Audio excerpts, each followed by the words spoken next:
My name is Becky McCoy. I am the Outreach and Communications Coordinator for the Brian Dagle Foundation, and I am so excited to welcome you to our Grief and Spirituality speaker series tonight. This is something that we started April or May of last year, and it has just been really wonderful to hear from different people on their experiences with grief and what spirituality and faith mean to them.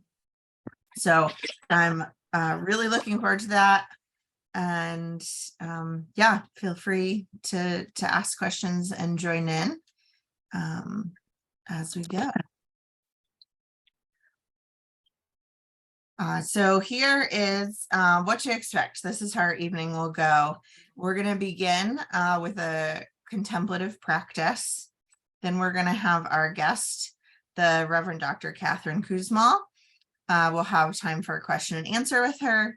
And then as we close out, we'll have another contemplative practice. And I'll tell you a little bit about our speaker for next week. And this is recorded. So if it's something that you want to go back and watch again or share with a friend, tomorrow you'll be getting the link to both the replay and any books or resources that we talk about tonight. So we're going to begin tonight with a contemplative practice called centering prayer. This is something that comes from the Christian tradition, but is not necessarily only useful or practiced by Christians. So I put the instructions up here. I'll read through them. We'll go through them. Usually this is something people will do for 20 or 30 minutes at a time. We're only going to spend about 10. So it's going to be a much abbreviated version, but I hope that it will give you a taste of maybe a new practice that might be valuable in your life. Maybe you'll absolutely hate it and never want to do it again. That's also okay. We're just here to try new things and explore and see what we find to be meaningful. So the first step, there are 4 steps to centering prayer. You can read, there's great resources about it. One I really like is an organization called Contemplative Outreach. They have a great website. They have all sorts of resources specifically on centering prayer, but also on lots of other contemplative practices. So the first step is you're going to choose a word or an image that feels really sacred to you. That's going to be the symbol of your intention and your consenting to having the divine be present with you. And that could be maybe you call the divine God or the universe, or you have your own different idea of what that means. And you are encouraged to go with what is consistent for you. And maybe you don't know what you believe or what you want to call that, and that's okay too. So you're going to sit comfortably with your eyes closed. You want to get settled, silent. Maybe don't lay down because we're not trying to fall asleep, but just to be relaxed and comfortable. And one of the really important things is that you want to just be silent. You want to have your eyes closed. You want to limit the outer stimulation. And you're going to introduce that secret word or image just into your thoughts. So then, as thoughts cross your mind, because they will, because we can't completely clear our minds, you can think of them as like a parade passing by, or if you're aware of how your skin feels, or you can feel your heart beating, or feel, some air brushing across your face. It's okay to notice those things and feel those things. You're just going to ever so gently return back to your sacred word or image and just refocus yourself. The goal is not to think only of that word or image the whole time, but to just have that be the center point that you keep returning back to. And at the end of the prayer period or the contemplation, we're going to just continue to remain in silence for just a couple minutes so that you can come back to the present moment and it's not a jarring transition. You can leave your camera on or you can turn it off, and just try and limit any noise or other background things that are going on. I will I'll put up a timer that'll show you how much time we have, but just try to relax and make sure that you're muted, and we're just gonna see what happens. So take a couple moments to pick your word or your image, get comfortable, close your eyes, and just continue to bring your thoughts and your intention back to that word or that idea.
About 3 more minutes of silence and just to come back to the present moment.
All right, as we come back together, just kind of think of what that was like for you.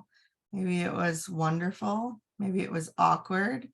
Maybe you felt like you had just gotten to a sweet spot when our 10 minutes were over. If anyone would like we'll just take a minute or two. If anyone would like to share what that was like, if you were surprised or enjoyed it or would like to try it differently next time.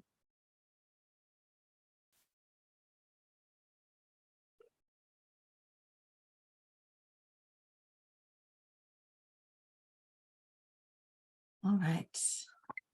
Whoops. Yep, we know. Okay, there we go.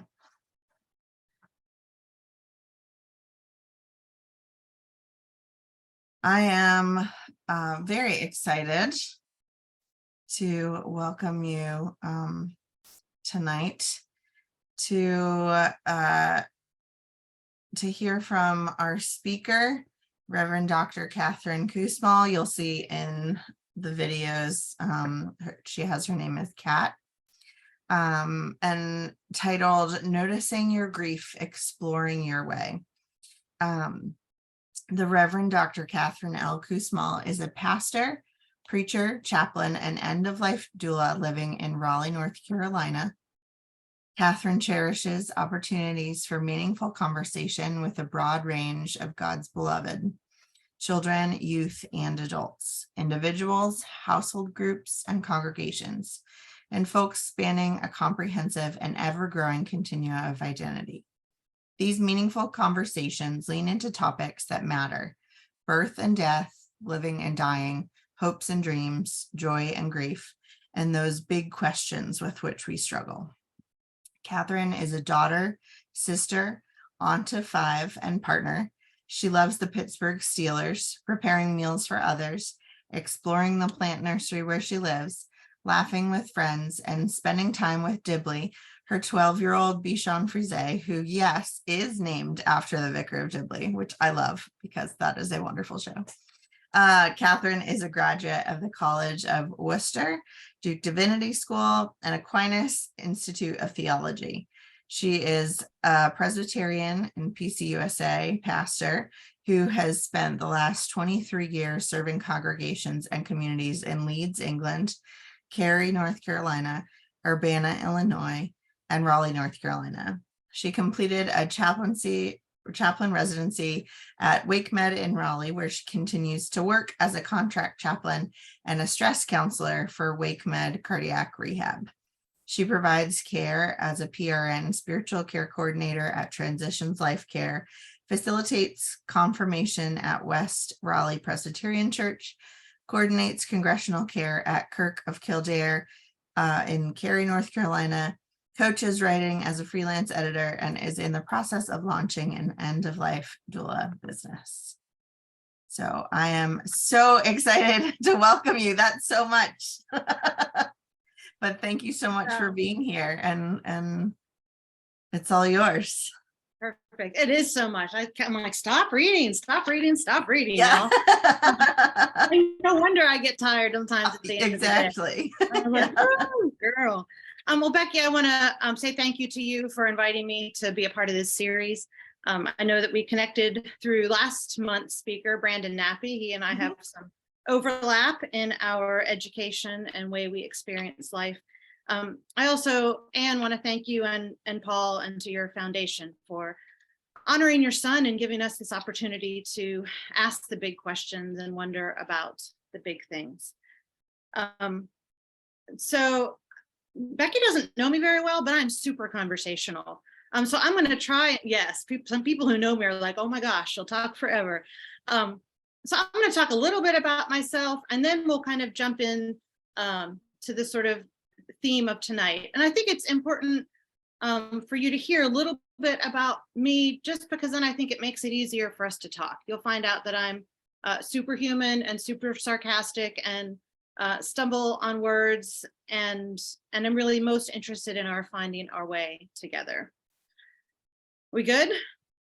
And I would say if you have a question, just Becky's going to help me monitor the chat, I hope, because I'm not that talented. Yes, you can pop things in the chat and I'll keep an eye on that and interject as needed.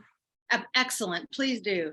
So as Becky just read, I am a daughter, I'm a sister, I'm an auntie, I'm a partner, I'm the favorite human to my little dog who's next to me, and hopefully we won't hear her tonight, but we'll see how this goes. I'm a girl from Pittsburgh. I'm a Steelers fan, I'm a Yankee girl, and I came to North Carolina initially as a nanny, and then I kept coming back here. I kept returning and kept returning and kept returning to a place that deep down in my soul feels like home, not a place I would have ever thought would feel like home, but it is home. So I currently live in Raleigh, in a part of North Carolina that was originally inhabited and cared for by members of the Lumbee and Tuscarora and Catawba communities. And I just want to be really clear that I'm so grateful for the ways that they cultivated and cared for and loved this land that I now think of as home. I also acknowledge the ways that people like me sort of showed up and stole and colonized and resettled the land, forcing these folks into exile. So as I kind of live in the world, I strive to stand in solidarity with marginalized communities. And I really try to live a path of cultural humility. And I try to be a human who seeks truth and who speaks truth. And some days I'm better at that than others, like all of us. As Becky said, my undergrad degree is from the College of Worcester. I was a music education major, which might tell you something about how I interact with people. I finished up there and ended up at Duke Divinity here in Durham, North Carolina. If you're a North Carolinian, we're not going to talk about who cheers for which teams tonight, because that is just messy in my life. I've cheered for all three of the big teams here in the Triangle at different stages of my life. While I was a pastor at Cary Presbyterian, I studied at Aquinas Institute, where I earned a Doctor of Ministry in Preaching. And then kind of throughout the days, throughout the years, I received a certificate as an end-of-life doula from the University of Vermont and their continuing ed program that's connected with their medical school, which we can talk about if folks are interested.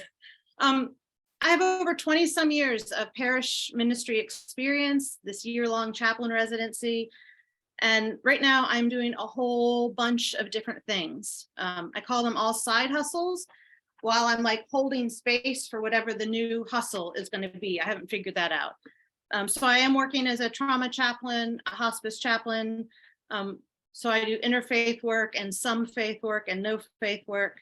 I'm doing some pastor work. I've got a couple end-of-life doula clients. I'm a freelance editor. I do some stress counseling, which is hysterical because I don't really manage my own stress very well. But I think sometimes you can help other people manage what you don't do well. So I get to do that a couple days a week. My experience in and around dying and death is vast. I have been with lots and lots and lots and lots of people in the dying process and at the moment of death, more often in my professional role than my personal role, but they blur. You know, when you do this work, you're often in these places where people who are dying become family and become those who nurture you. I've been with folks who are sort of in expected or extended dying processes. Usually hospice is involved with those, but not always. I've spent lots of time as well with folks who are in very sudden, unexpected dying circumstances, which we can also talk about. I have been with folks who are very, very, very young at the moment of death. And I've been with people who are very, very, very old at the time of death. I've been with folks who are very alone, literally. I'm the only one there sometimes. And I've been with folks who are surrounded by this whole community of support. I've been with folks who are very, very religious and whatever that means to them. And also folks who are in the none community. They don't believe in anything, or what I think of more and more is the some community, this idea that there's something, but not necessarily aligning with a particular tradition. With all of that experience, it's fascinating to me that I have not had a lot of familial deaths myself. I was not around. It was an unexpected death when my grandmother died. I was not around. It was a very unexpected death when my father died. And I was very near as my brother-in-law was dying, and we turned off some machines to help facilitate that.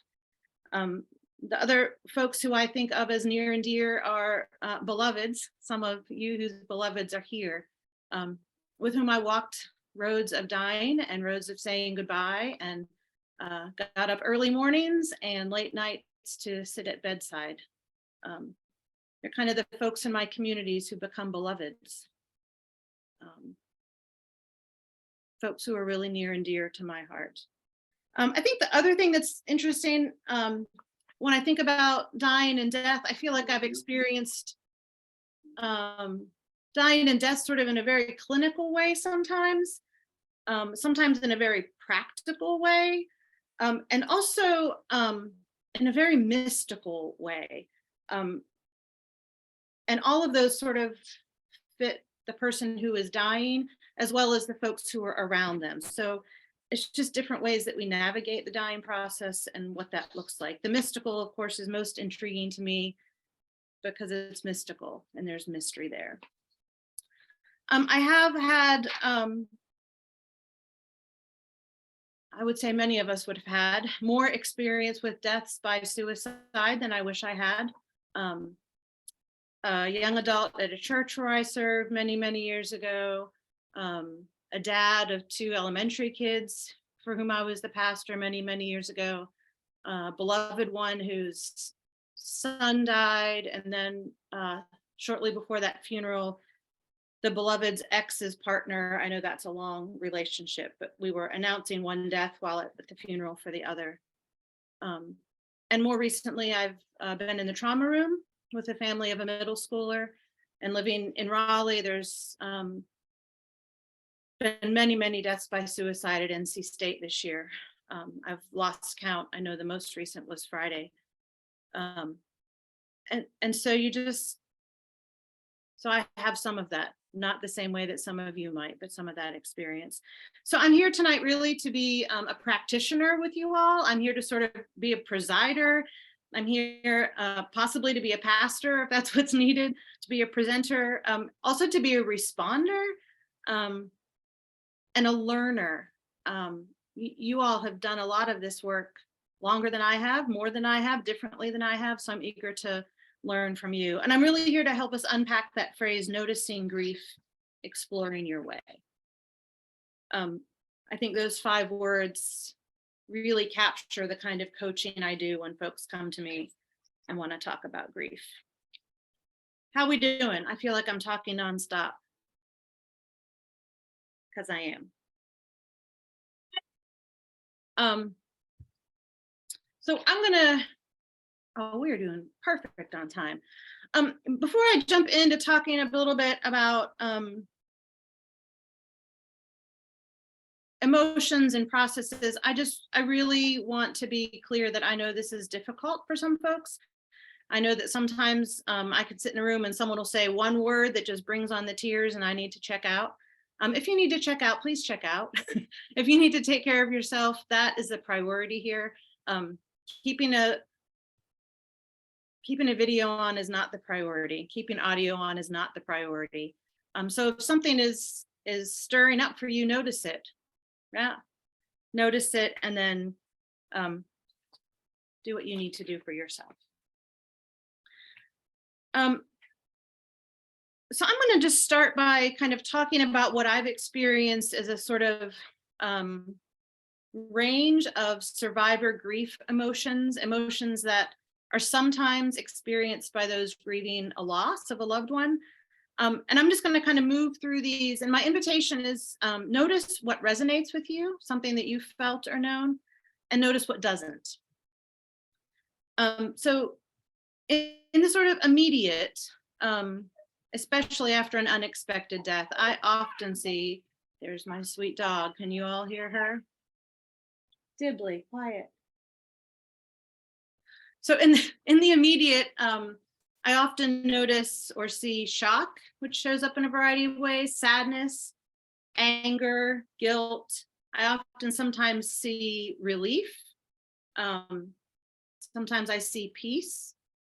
I have witnessed very loud and big initial grief, as well as very, very quiet, still initial grief. And almost always the question is, how do I go on? Whether or not that question is sort of articulated, that's often an under. So that's often sort of in this like immediate experience of grief. And then there's this sort of next chunk of grief, which I don't think has a timeline, in which some of the same things are running around: guilt and sadness, sometimes regret, sometimes annoyance at the legal processes that get us stuck in grieving when we want to be doing emotional work. Sometimes annoyance that the person is no longer with us. A different kind of weightiness that sometimes is visible. It's often a period in which folks are sort of noticing dots or connecting dots, looking back and seeing things they hadn't seen before. Often moments of deep peace. And then these sort of questions of, how do I go on? How will I go on? How am I going on? With a whole range of emotion around that. And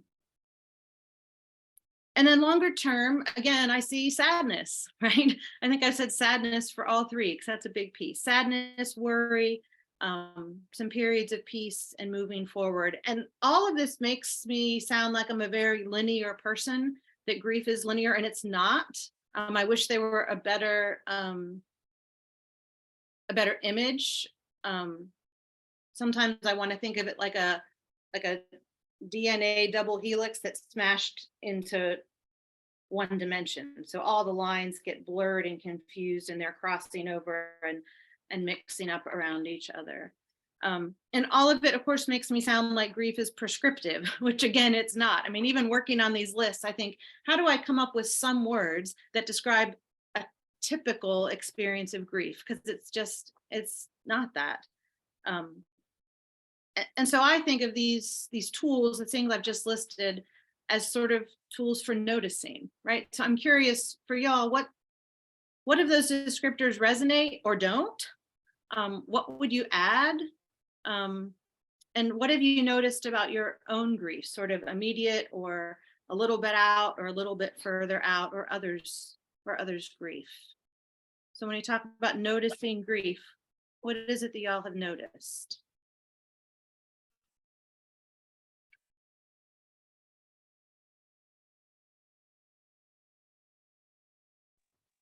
You can Numbness read it. Oh, there you go. Numbness. Yeah, that's good. initially. Yeah, absolutely. That's good. And if you don't want to share verbally, you can type it into the chat and one of us will read it out loud for you.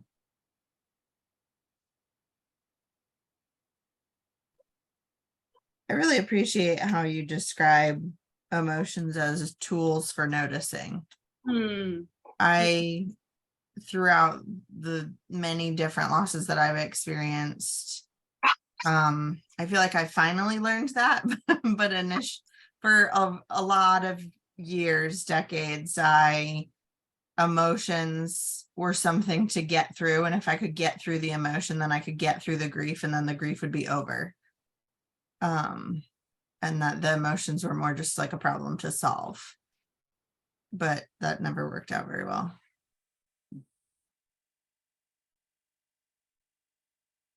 Mark says pervasive grief. Yeah, that grief that kind of funnels through and goes back up. Becky, that's help. I'm going to go get this dog a treat. Can you hold on one second? Stuck in anger is another comment. Absolutely.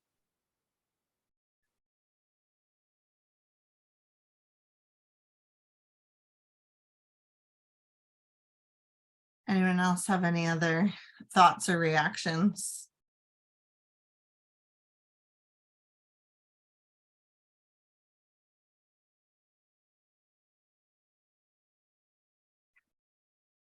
Stuck in anger.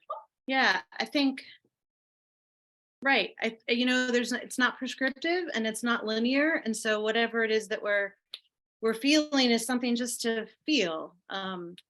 Becky, I would say for many years, and sometimes still, I was the same way. Like, if I can get through feeling like this, if I can navigate through being this, and somehow being able to say, I'm feeling this and being in this, whatever this is, Right. has been a place where I've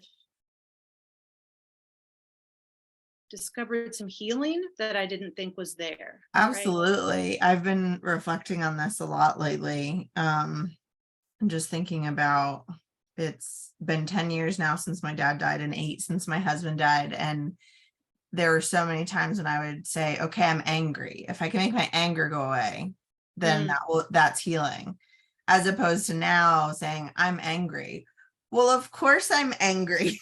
Like, I'm supposed to be raising children with my husband. Like, I should be able to call my dad to help me with something, or to share. He was a civil engineer and we'd pass back and forth like engineering articles all the time. Like, of course I'm angry. Like, it's not a problem. It's just real. Yeah, and I think it's that realness, right? Noticing what's real. And noticing it. Yeah, sometimes I talk about being curious about it. Yeah, I'm gonna move us. Here we go. Carolyn says, sometimes wondering how I'm going on, and also grateful that I'm able to go on. Isn't that the truth, y'all? This like balancing of I can't do it, and then I'm kind of doing it, like, and the sort of cyclical nature. Yeah, Rhonda says, I lost my mom 3 weeks ago. I'm so sorry, Rhonda. And sometimes I feel, where do I go from here? Her death was unexpected. Rhonda, I'm so sorry. Thank you. Oh, there's your voice. I'm here. Yeah, I know, you're good. You're totally good. You don't need to do anything. I'm just glad you're here. I'm glad you're here and listening. And if we want to connect in person, we'll figure out how to find me so you can do that. Yeah, that's great. I do think the where do I go from here is a big thing. My father died very unexpectedly. None of us could get to be with my mother until the next day. And one would think that as someone who does dying and grief like as a profession, that like I would have a clue. There were things I had a clue about, and there are things I just didn't have a clue about. And there were oftentimes that I thought, I don't even know what the next step is. And I think that's a really normal part of the overwhelming part of grief. Like, it's not a great feeling, especially for folks who really like being in charge and know the next step and have a plan. Some of you are nodding at me to sort of feel like, whoa, I don't know what the plan is. And sometimes looking back, I wish I just had the courage to say, I am so overwhelmed and I don't know what to do next. Yeah. Something that I noticed on one of my losses was that I had to go through a period of looking at pictures and feeling pain before I could look at that same picture and feel a smile. It took years, actually, of that painful piece because the picture didn't make me happy for a long time. But now I can look at a picture and feel some joy. Yeah. So that's it. It took a bit to get to that place. Do you know what this will sound like an obvious question, Kim, but can you say a little bit more about the pain? Was it anger pain or? No, it was my dad, and just like this pain of like seeing a photo of him with one of my girls. Yeah. Yeah, like a tea party. Right. Right. Yeah. But now it makes me smile. Right. But not at first. Right. And isn't that interesting too? The like not linear, but the kind of like blurry, not really mapped out, labyrinth kind of way of grief that we sort of find our way into something centered and then pull back out and find our way in. Yeah.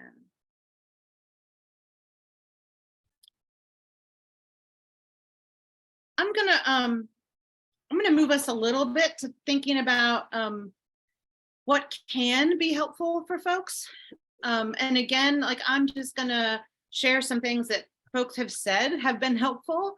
And my invitation to you is just to notice what has been and what hasn't been, right? Again, we're just noticing what works for each of us. And I don't have a bunch of them, but just a handful of things. I've had lots of folks say to me, and it's probably because I'm a pastor, that having some sort of service or memorial or celebration or gathering is helpful, that it reminds them of community, of some sort of faith, belief, conviction in what's next, or some sort of sense of finality if nothing is next. Some people find that those sort of community rituals to be very, very helpful, and some folks don't. Some folks have found really helpful what it is that we're doing a little bit of tonight, which is noticing the emotions. I've had people actually journal them to sort of just see where the waves are, and then just finding ways to be curious with them, which is kind of the curiosity piece, is that kind of follow-up question that I just asked Kim, like, do we know a little bit more about that?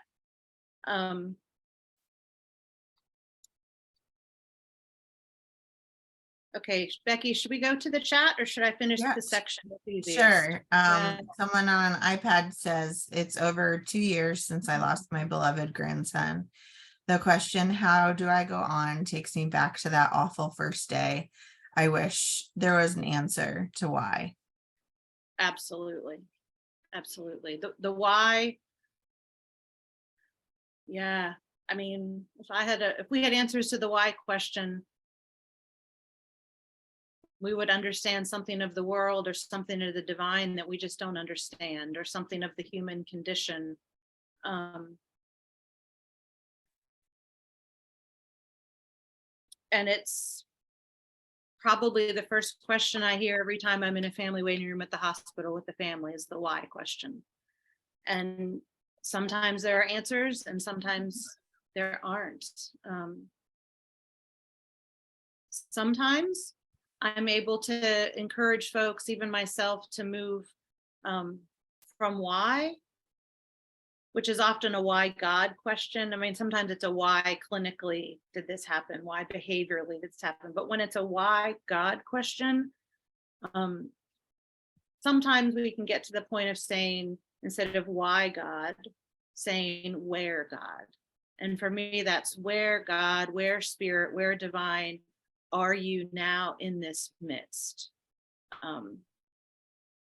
That's usually not a first hour conversation, but especially when there isn't an answer, when we're feeling alone, when we're feeling like spirit, wisdom, Allah has stepped away, to be able to move from why to where are you showing up has been helpful for some folks.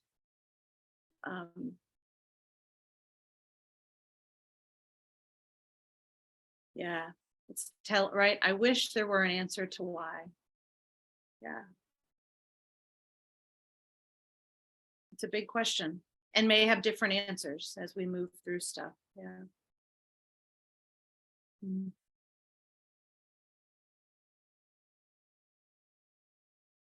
So I'm going to reconnect. So some folks find some sort of service, memorial, celebration to be helpful or not. Some people find noticing the emotions and tracking them, being curious, to be helpful or not.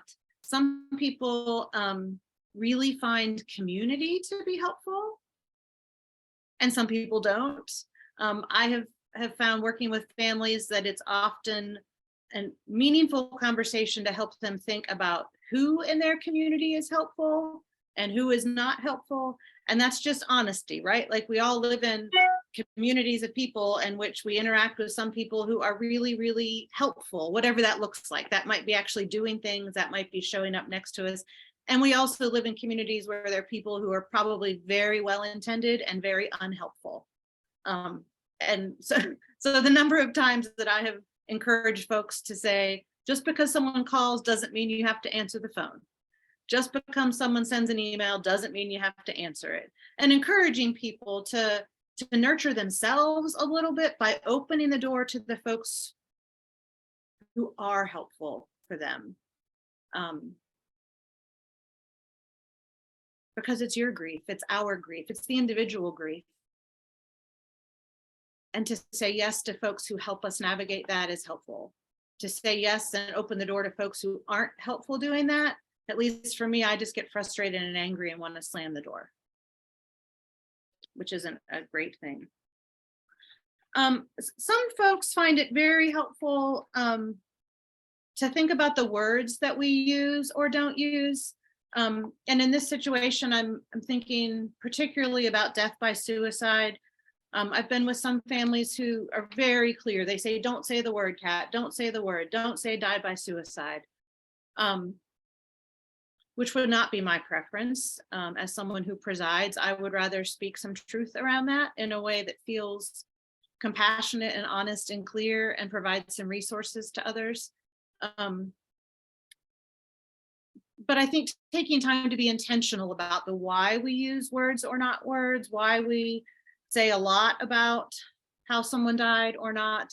The other place that and it's because I've done a lot of work with kids, I am a girl who thinks the word is died. All these other words that we use to talk about death are super confusing, especially for children. So I remember a time I was leading a time with children in one of the churches where I served, and we sat down with the kids. It was near the beginning of November, which in the Christian tradition includes All Saints Day. And I sat down with this flock of children all around me, and I said, what does it mean when I say someone died? And man, there were adults in that congregation whose eyes got really big, like, oh my gosh, did she just ask that? But it's what happens, right? And we ended up having a 5-10 minute conversation with 3, 4, 5-year-olds up to 10-year-olds, 12-year-olds, talking about what does it mean when we say someone died, right? And some of it was clinical, and some of it was emotional, and some of it was spiritual. And when we use that language with clarity, I think kids understand with more clarity. Other things that people find helpful is focusing on what it is that you do want to remember.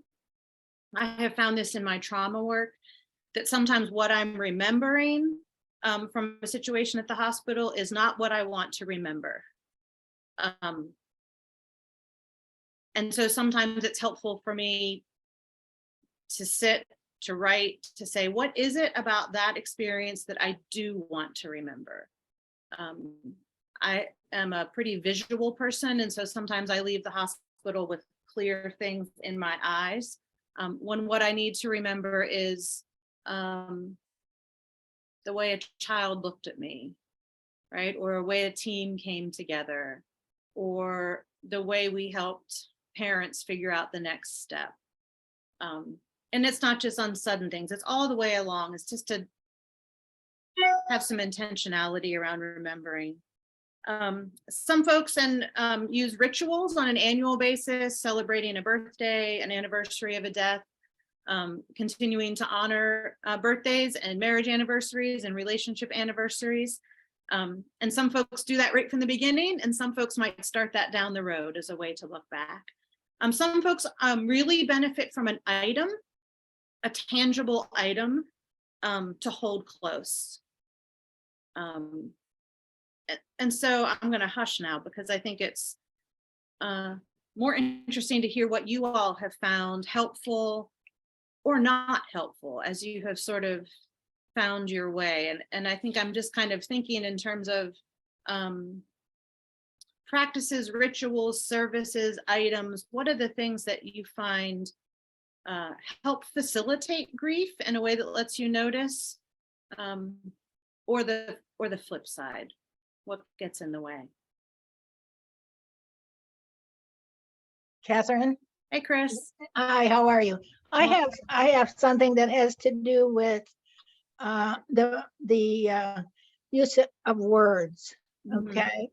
I get in my role as a pastor, a parish nurse, I get a lot of emails from folks, pray for and et cetera, et cetera. And a lot of times they use euphemisms like, my mother passed, or, I'm mourning my father who passed. And usually I reply to them either in person or, during COVID, it's been, by email or telephone or whatever. I have a tendency to want to say died, but then I'm uncomfortable because they've used some type of euphemism. So what do you think is the best way of handling that? I'll get back to them and say, whatever I have to say in terms of condolence, and I'm going to pass it on to the pastoral care team, et cetera. But I'm a little confused about what's the best way to. Yeah, Chris, what's your sense of what gets stirred up inside you that makes you uncomfortable? Just because I agree with you, I would rather use the correct language. The person died, or and it makes me somewhat uncomfortable. But on the other hand, I'm not talking to the person in person generally, where I can sit down and and that makes me a little uncomfortable. I get that. Yeah, I think and maybe I'm fortunate that in most cases, obviously not at the hospital, in lots of cases I know these families well. Right. And most of them know me as a pretty direct kind of gal. Like, I don't tend to tiptoe. And so, and I also am aware that when folks are sending those emails, they're grieving in a raw part of grief too, right? They're just typing whatever it is that comes out. Like, in some ways that's a reach, saying, I need someone to notice, and I need someone to see, and I need something.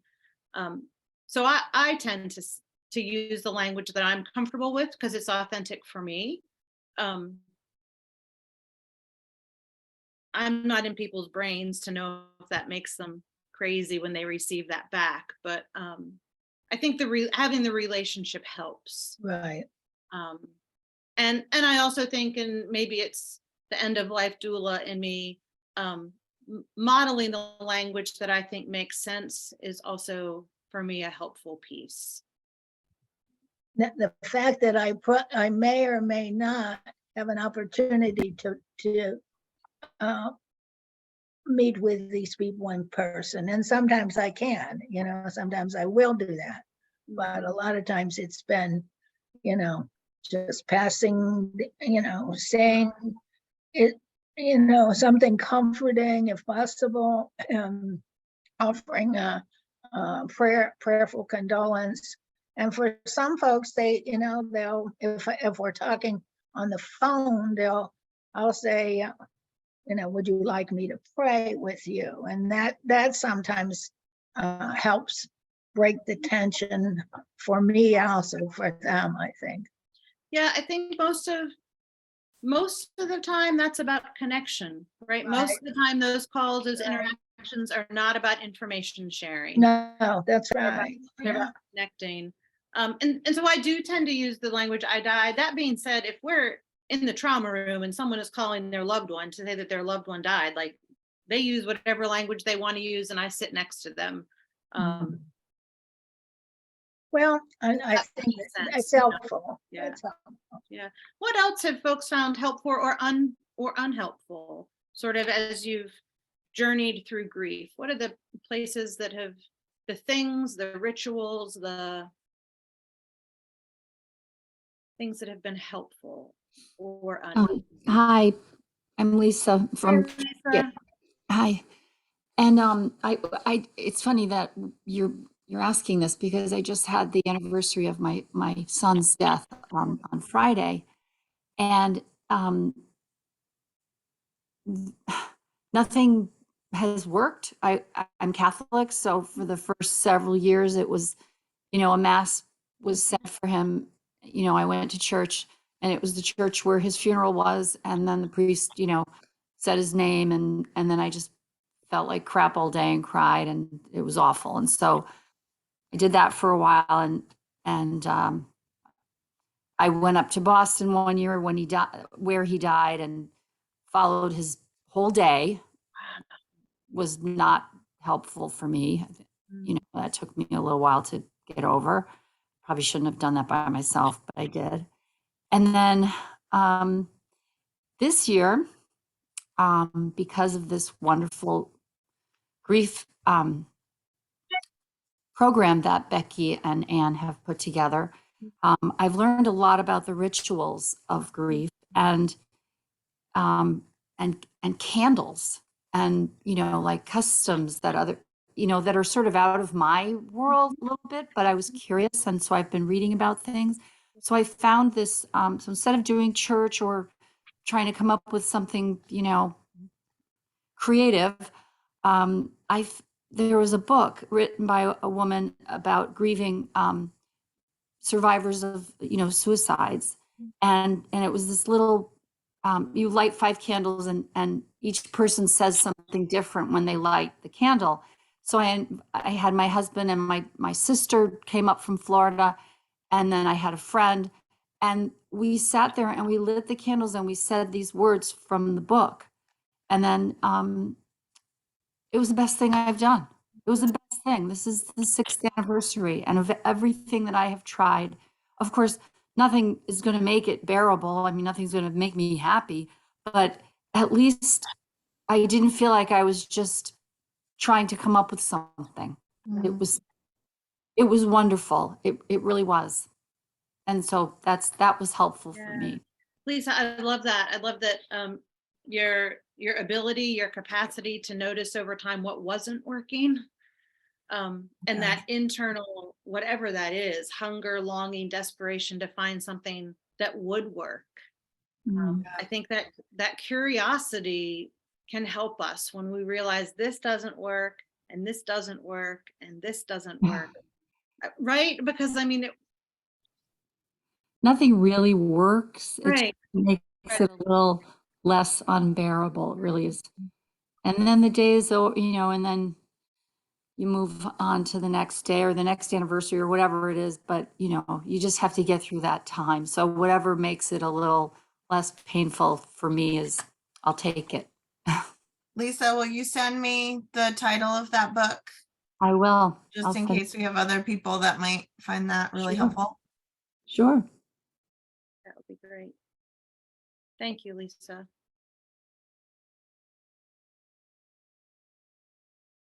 So the third sort of short thing I just wanted to talk briefly about is what changes. And y'all are probably like, well, duh, Kat, everything changes. But sometimes I think kind of giving things a little bit of category framework can be helpful. Following a death, sudden, more expected, death by suicide, death by accident, death in any way, lots and lots of things change, right? We all know this. And the best image I've ever heard or seen, and I'll give credit to the person who I think might be on the call. This person shared with me once, those mobiles that hang over, we put them over babies' beds sometimes. You guys know what I'm talking about. I was with that person and we were talking about something having to do with an emotional system. And she took one of the things on the mobile and she just pulled it down a little bit and dropped it. So it popped back up, right? And she said to me, that's what changes. Like this one piece of the mobile changes and everything else on the whole mobile is trying to adjust and get back into balance or react to that adjustment. And I have found that image helpful again and again and again to understand that even if I'm the one who feels like I'm the only one changing, that everyone else is too. And also the impact that we have when we're standing with those who are grieving, right? That someone else's grief does impact us. And so that can help me when, as someone who's grieving or as a caregiver, I'm feeling unsettled or unpredictable or off. Just to hold back to think, gosh, this one loss, this one moment, this one thing moved a whole mobile, right? And now it's in flux. And I think unsettled and unpredictable for me is the words we use to talk about change. Something's changed. And again, on my best days, which aren't very often, I try to think of change as a curious thing. I want to notice what's changing and try not to say this is good change or this is bad change. Like try not to binary change and try not to label it, but to notice it and to be curious around it. So relationships change, family systems change, individual change. I also am really aware that for folks, sometimes communities of support change. I think of folks who were members in one community and there was a loss, and going back to that same space was too raw. So they found for them a different faith community, right? I know folks who have experienced loss who staying with that same group of peers just became too raw. And also, like I found sometimes in loss, that group of people, as much as they've maybe been your ride or die up until that moment in life, are not capable to be the helpful people. And so then, in addition to grieving this loss, you also have to grieve the loss of the people that you had hoped could help you through it. Yeah. That just can't.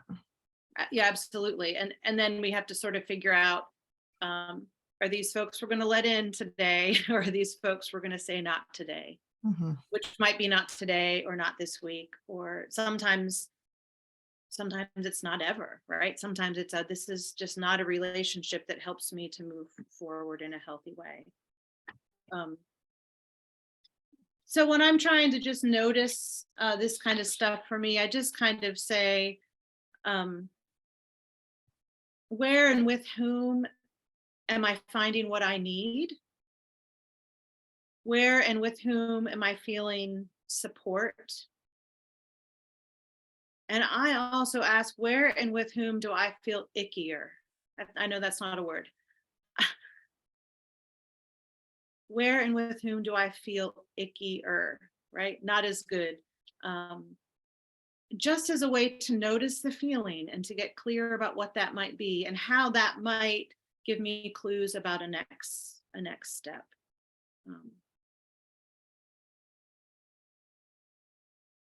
And I think I've probably said 100 times, on my best days, right?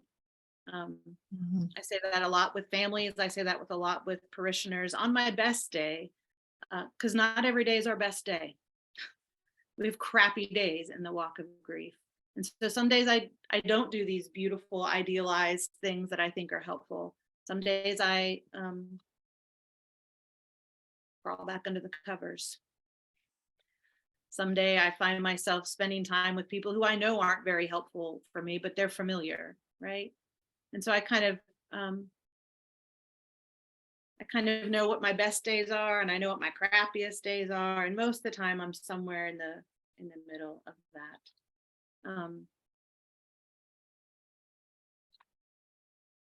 So when folks ask me for advice, and then I'm really going to hush so we can have a little more conversation if we have time. When folks say to me, what do I do? Kat, what do I do? I usually say, notice your grief. Notice it. And then sometimes I use the word explore it or lean into it when you're feeling strong enough to do that, or be curious about your grief. Those are big jobs. So then I give the last two, which I think are easier. The first is don't should on yourself.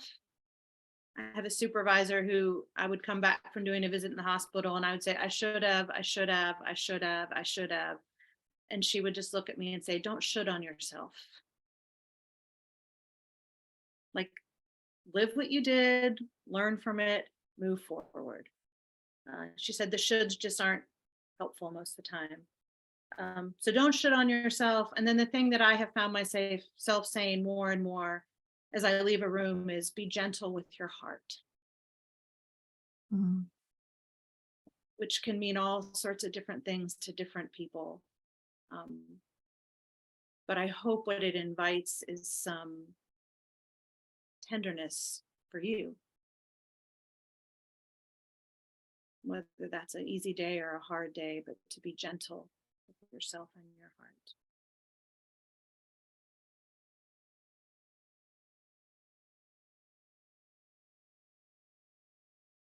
I've talked forever. We have about 15 minutes for questions or conversation. If there are questions you have for Kat or things that kind of came up that you want to share. All of the above. Something wildly different that randomly popped into your mind. All is welcome. Yeah, sometimes the randomly different is actually super helpful. Yeah, for sure. Rhonda, your hand went up. Go Yeah, ahead. I have a question, Kat. Yeah. Oh, hold on. Rhonda's hand was up. Okay, I'll wait. It's okay. It was really interesting. My husband and I are watching the Netflix series Shrinking. It's interesting. It has to do with therapists in a practice. There's some silliness. It's different. But I thought this was really interesting and never thought about this, that one of the therapists said to one of his clients, I highly recommend when you're really in the thick to, even if sometimes you can't cry, induce yourself to cry, whether it's looking at pictures or something, for 15 minutes, say a day, say when you're in the thick. Mm-hmm. And that's what his therapy recommendation was. And I sat there, I thought about it, I'm like, that's really interesting, because in general, let's just say non-grief scenarios, right? The old saying goes, like our mom sometimes would say, yeah, if you cry it out and get it out of you, you'll at least be able to breathe and like maybe refocus. I'm not saying it takes it all away, but I don't know. I don't know if you have any thoughts about that. I know this is maybe kind of a silly TV show, but I thought it was interesting. So So Rhonda, I haven't seen the TV show, but I just wrote it down so I can take a peek at it. You know what? And here's the thing. I think, you know, wherever it is that we resonate is what we're supposed to notice and be curious about, right? I do think for me, there are moments that I just have held in tears too long. And I mean, don't we all have a list of movies that just make us like boo-hoo our eyes out? I mean, okay, I do, right? Or and sometimes there is relief there. And for me, that's usually because I've been holding it in, right? Mhm. I'm not a girl who wants to be crying. And so I can pack it away and pack it away and pack it away. And I think there are times that sort of releasing that, right? Whether that's tears. I hear there are people who like to exercise and they release that through running. That's not me. But there are these sort of outlets, right? That facilitate a release. Absolutely. right. Yeah. Thanks, Rhonda. Lisa, go ahead. I was just curious if you had an opinion about the diagnostic code, you know, prolonged grief. Do you have any personal thoughts about that? Or in your experience, do you think it's a good thing that there's a diagnosis, or do you think it's not good that we put a time, you know, on? Mhm. Well, I'm not a diagnosis girl, thankfully. Like I don't have to live in that world. I kind of, and there are probably diagnosticians in the room. I sort of feel like grief sticks with us. And if we're honest about what it means to be human, the grief doesn't end, right?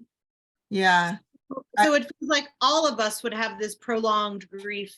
Like it changes, it ebbs and flows, but part of, how do I say this without sounding crazy? Well, Part it's of part of living the human and being- experience. right. Yeah. Part of living and being invested in the world means that there's loss and grief and heartache in that, and it does ebb and flow, and it's not linear. I guess I wish culturally we were better at talking about nearing death and dying and grief in a way that just talks about it, right? Like why do I feel weird talking about my brother-in-law who died? Like why do I feel weird bringing that up again? Yeah. Right. And so I mean, I guess, Lisa, I think what you're asking is what do I think of that? And I think it's the human condition. So I guess I'm not sure it needs a label. It probably needs some good cultural work. Yeah. That we don't do grief in the 2 days that our companies give us off to grieve. Yeah. The conversations I've had with therapists and other people working in the grief space has been, number one, that it was named not well. That, right? Like there is, people experience trauma and then people experience complex trauma. And complex trauma needs serious attention and treatment because it's, you know, we all experience trauma throughout a lifetime, but not everybody experiences complex trauma. And it seems like they were trying to say some people experience grief in a way that needs extra support. But they named it in such a way that makes it sound like if you grieve for a certain amount of time, you're doing it wrong.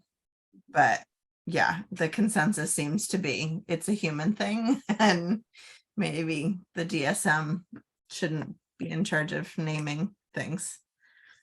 But Becky, thanks for jumping in on that. That's yeah. helpful. I have a comment. Alicia says, my husband died by suicide almost 2 years ago. So how do I fix myself? I'm trying to force my own healing by therapy, reading books, Reiki, group therapy, exercise, chanting. I'm afraid of losing myself, my heart, my soul to this incredible anger. I feel desperate for a spiritual awakening or something to restore my faith. I feel spiritually dead, like my heart is black. That's a lot, but there it is. I think that's so perfectly and beautifully said. I think a lot of us can identify with that feeling. Absolutely. And if I were feeling strong enough to be curious, I might ask, what about me needs to be fixed? Or am I where I am right now?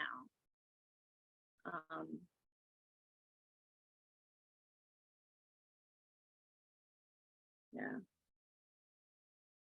I'd love to have more conversation around that offline if that would be helpful for you. Becky can get you my information if you want to think together around that. But thank you for your courage to just say it. There it is. There it is.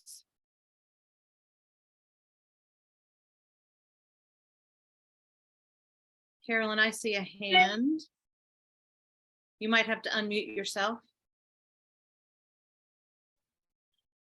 Hi, thank you. My daughter died 2.5 years ago to alcoholism that she had hidden from everybody, and left 2 children, my grandchildren, who are now 9 and 12. And I worry about the older one, my granddaughter, because she doesn't talk about her mother. I don't really know what she went through. I don't know how to help her. She seems to be doing well on the surface. The kids have had their father did arrange some counseling for them. But I don't know how to handle it. I do bring up her mother, I kind of in passing, oh, she liked this, or remember this, and then nothing. And so I don't want to make her uncomfortable, but I'm not quite sure how to handle it. And I was wondering if you had any thoughts. Yeah, my thoughts are not proven by data, but my thoughts are lived by experience, that it's just doing what you're doing, which is showing up. Right? We show up, we show up, we show up, we show up. And that consistency, our kids and tweens and teens are noticing. So that when there is a something, their adolescent minds know who's consistent. Which is not what we adults want, right? We want like a plan. Right. You know, there are some good creative tools out there, which I have used. They rarely work well when I say, oh, let's do this, right? They more often work when I have a toolbox in my pocket, so that when a kid comes and wants to have a conversation, then we have some tools. I think it's the showing up.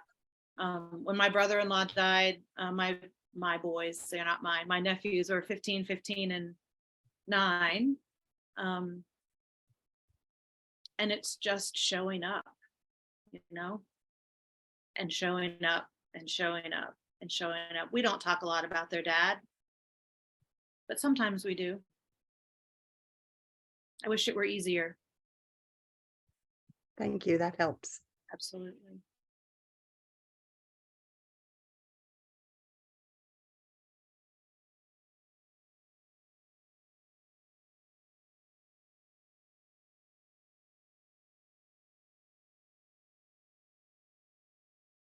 Pat, what are some of the things that you found helpful in your own grief?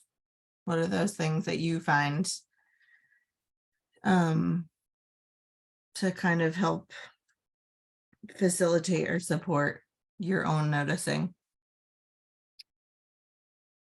On my good days, Yeah. I mean, this is like how it works for me all the time. I say that all the time because it's true. On my good days, I'm brave enough not to fill every moment.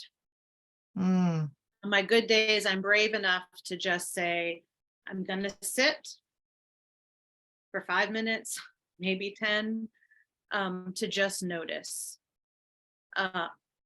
although there are days I'm not brave, right? There are days I'm just going to pack that schedule full of thing after thing after thing after thing. And Mhm, sometimes that's good and protective for my heart. mhm.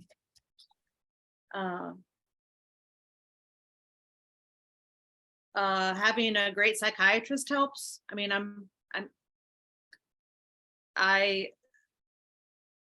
some of you, I mean, as a pastor, I say to myself, I would never have someone be my pastor or my faith leader who didn't have a good therapist. And so sometimes that's very helpful, especially when it's in my professional world where I'm supporting a family and that death activates something in me Mhm. more than usual. And also, I mean, sometimes y'all are gonna laugh at me, but like sometimes the dorky part about having a bio that like you send out to places that you're speaking is that you go back and you hear someone say, she cherishes opportunities too. And I think, oh, I do love those things. Right. And so there's an opportunity then to say, wait, what do I love? Like, oh, I do love laughing with friends. And I do love like when I'm in that hole and can't figure it out. So maybe I'll make a big old pot of soup, or sometimes I have to be reminded what I love and what I love to do. Is that what you're asking? Yeah, totally. Yeah. Yeah. I think we get so stuck in like the things that help us grieve are going to church or are going for walks or are, you know, these like very prescriptive things. And sometimes the things, maybe those help, but like I feel like often I need a reminder and permission to just do the human things. Just sit on the Absolutely. couch and do absolutely nothing for 30 minutes a day, or just, you know, whatever those things are that for me are kindness Yeah. and that don't necessarily feel like an activity. Right. Yeah. The things that help us be gentle with our own hearts, Yeah. you know? Yeah, I mean, I'm a leader of a faith community, right? And sometimes being in a faith community, working on my own grief is not a helpful space. Yeah. Like I'm Valid. just honest, right? Like sometimes I just want to, but knowing who in those communities are, right? Yeah. Sometimes that is helpful. Yeah. Yeah. Does anyone else have any last thoughts or questions?